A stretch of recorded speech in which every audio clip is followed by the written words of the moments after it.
Kembali di live update Tribun News, kita menuju kabar berikutnya.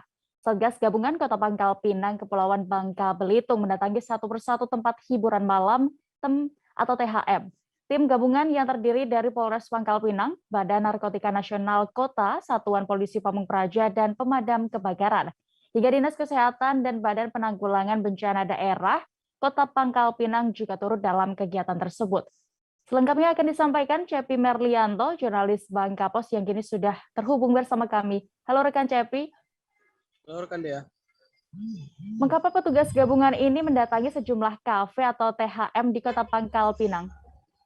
Ya baik, memang pada Sabtu malam kemarin pada tanggal 5 Februari 2022, tim gabungan dari kepolisian, TNI hingga Dinas Kesehatan maupun Badan Penanggulangan Bencana Daerah Kota Pangkal Pinang melakukan razia ataupun melakukan sweeping terhadap sejumlah kafe dan tempat hiburan malam di Kota Pangkal Pinang, di mana berdasarkan keterangan dari Kepala Bagian Operasi Polres Pangkal Pinang, Kompol Andri Eko Setiawan mengatakan memang kegiatan tersebut dilakukan sebagai upaya menciptakan situasi yang keamanan dan ketertiban masyarakat ataupun Kamtibmas supaya kondusif dan sekaligus mengantisipasi kejahatan dalam menangkan angka kriminalitas yang ada di Kota Pangkal Pinang, di mana seperti yang diketahui memang pada tahun 2021 kemarin angka kriminalitas di khususnya di wilayah hukum Polres Pangkal Pinang mengalami kenaikan sekitar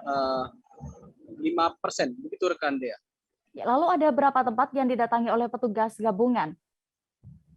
Ya baik, memang pada razia malam Sabtu malam kemarin setidaknya ada 3 tempat, maksud saya 4 tempat, baik itu kafe maupun tempat hiburan malam di Kota Pangkal Pinang yang dilakukan sweeping ataupun razia oleh petugas gabungan ini, di mana 4 tempat tersebut seperti Cafe La Bangka, kemudian Havana Cafe, Pubs Cafe, hingga tempat hiburan malam seperti Global Music dan Resto.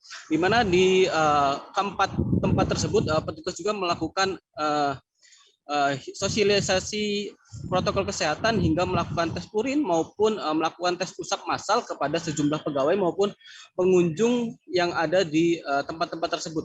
Begitu rekan Dea. Ya, lalu untuk tindakan ke depannya rekan Cepi, apakah razia seperti ini akan terus dilakukan? Ya baik, memang dalam rangka mengantisipasi lonjakan kasus COVID-19 khususnya di Kota Pangkal Pinang yang memang beberapa pekan terakhir mengalami kenaikan yang cukup signifikan, di mana aparat kepolisian ataupun dari Satgas Penanganan COVID-19 Kota Pangkal Pinang sendiri rencananya akan terus melakukan kegiatan pengetatan protokol kesehatan di sejumlah kafe maupun tempat hiburan malam, di mana pada Sabtu malam kemarin setidaknya ada sekitar 20 orang yang dilakukan tes usap massal COVID-19, di mana dari semuanya itu tersebut tidak ditemukan tanda-tanda akan positif COVID-19, di mana setelah itu kemudian petugas gabungan dari BNN Kota Pangkal Pinang juga melakukan tes urin terhadap sekitar 100 pengunjung maupun pegawai yang ada di tempat-tempat tersebut, dan semuanya juga hasilnya tidak ditemukan menggunakan barang seperti narkotika. Di mana memang kedepannya tim gabungan sendiri berencana akan terus melakukan kegiatan tersebut. Hal itu juga mengantisipasi lonjakan kasus sekaligus mencegah penyebaran virus COVID-19 khususnya varian baru yakni Omicron. Begitu rekan Dea. Baik, terima kasih rekan Cepi Marlianto untuk laporan Anda dari Pangkal Pinang. Selamat bertugas kembali. Jangan lupa subscribe, share, komen, dan like ya.